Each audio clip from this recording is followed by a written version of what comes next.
And tonight, President Trump is warning that the arrest and possible deportation of a Palestinian activist could be the first of many. This as hundreds of protesters are calling for the release of Mahmoud Khalil, who helped organize protests on Columbia's campus last spring over Israel and the war in Gaza. KCAL's Leslie Marin is live from USC tonight to show us the reaction from campuses and activists in Southern California.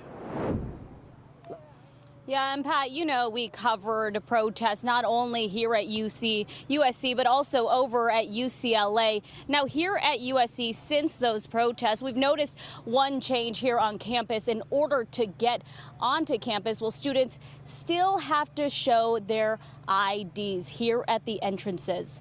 Now, some fear that other changes could occur specifically this time to free speech. The Trump administration is now taking action against protests like these over the war in Gaza that erupted at college campuses across the country, including USC and UCLA last spring.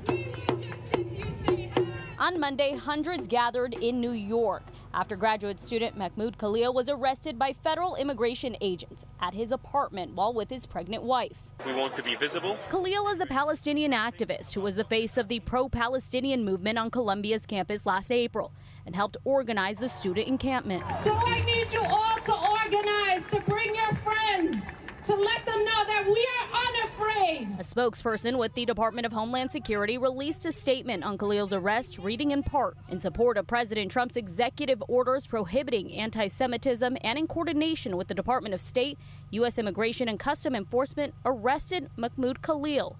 They claim he, quote, led activities aligned to Hamas, a designated terrorist organization. Khalil's attorney says federal agents were ordered to revoke his student visa, despite Khalil being a green card holder. By Monday night, a judge blocked Khalil from being deported.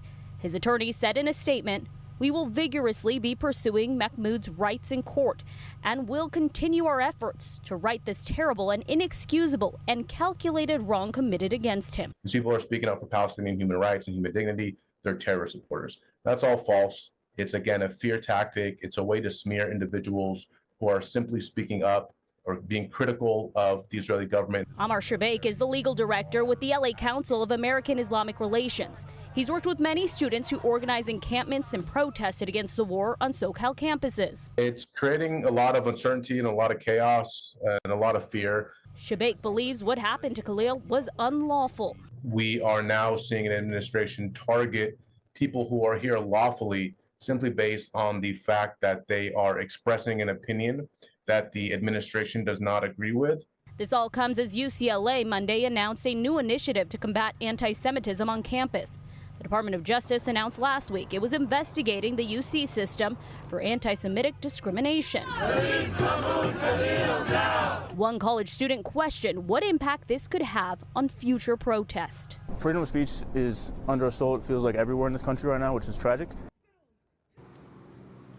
Well, moments ago, I did speak to a USC Jewish student leader through social media. I want to read you just a part of what she sent me. She said, quote, "These protesters had made life unbearable for Jewish students, promoting hatred and undermining the democratic values that America stands for. We do know there's a protest in support of Khalil scheduled for tomorrow outside the federal building in Westwood, followed by a march to UCLA."